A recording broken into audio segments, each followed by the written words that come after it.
আসসালামু আলাইকুম everyone, welcome back to my channel. আজকের ভিডিওটা শুরু হচ্ছে সন্ধ্যা থেকে রাত পর্যন্ত কি করলাম এই ভিডিওটাতে এই সবই থাকবে। আজকে ভিডিওটা শুরু করলাম আমার বিড়ালকে দেখানো দিয়ে, দেন চলে আসলাম সন্ধ্যার নাস্তার জন্য কিছু করতে। ফ্রোজেন কিছু কাকলেট ছিল, এগুলোই আজকে ভাজবো।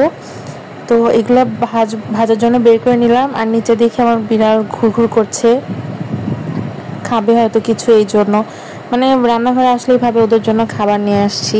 তো এই যে এখন ভাজা স্টার্ট করে দিয়েছি, কয়েকটা ভেজে নিব। ফ্রোজেনের সমস্যায় কি আমি মাঝে মাঝে ওভার কুক করে ফেলি, উপরে হয়ে যায় আর ভিতরে হয় না, এই জন্য মাঝে মাঝে একটু উপর দিয়ে একটু কালচে রং হয়ে যায়।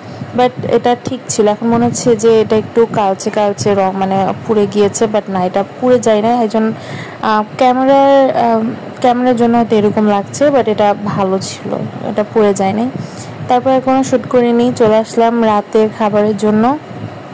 আমার আম্মু যেহেতু সিক, আমি আগে বলেছিলাম, তো কিছু কাজ আমি আম্মুকে সাহায্য করছিলাম। আব্বু হচ্ছে রাত্রেবেলা রুটি খায়, তো আমি রুটি বানাচ্ছিলাম।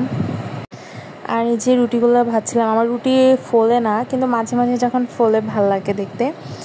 এদিকে রুটি ভাজা হয়ে যাচ্ছিল, আর দুপুরের সবজি রান্না করা ছিল। কি দিয়ে জানি, আমি আপনাদেরকে দুপুরের ভিডিওটা শেয়ার করেছিলাম যে এখানে আলু, চিচিঙ্গা, আমাদের গাছের বেগুন আরও কুমড়া দিয়ে একটা সবজি রান্না করেছিল। অ্যান্ড দেন চলে আসলাম হচ্ছে আনারসের শরবত বানাতে। কেটে রেখেছিলাম, কিন্তু আমি বলেছিলাম যে এটা টক ছিল, এই জন্য খেতে পারিনি। তো ভাবলাম এটাকে তো ওয়েস্ট করা যাবে না, তো এটাকে শরবত বানানো যাক।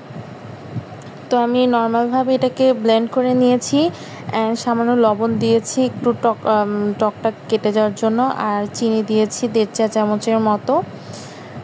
এরপর এটা খেতে অনেক মজা হয়েছিল, মানে চাবিয়ে খাওয়ার যেভাবে শরবত খাওয়ানোটা বেটার আমার কাছে মনে হয়েছে। এই যে আমার শরবত বানানো হয়ে গিয়েছে। এখন তো অনেক রাত হয়ে গিয়েছে, আর রাতে আমার সবার শেষ কাজ হলো আমি আমার বিড়ালকে দেখে ওকে গুড নাইট বলে দেন ঘুমাতে চলে যাব। তো দেখি ও ওইভাবে বসেই ছিল, তারপর ওকে দেখতে আসলাম। এখন আজকের ভিডিও এই পর্যন্তই ছিল। ভালো লাগলে একটা লাইক দিবেন অ্যান্ড কমেন্ট করবেন, আপনাদের কি মতামত জানাবেন। আর ভালো লাগলে আমার চ্যানেলটা সাবস্ক্রাইব করবেন। তো ভালো থাকবেন সবাই, আল্লাহ হাফেজ।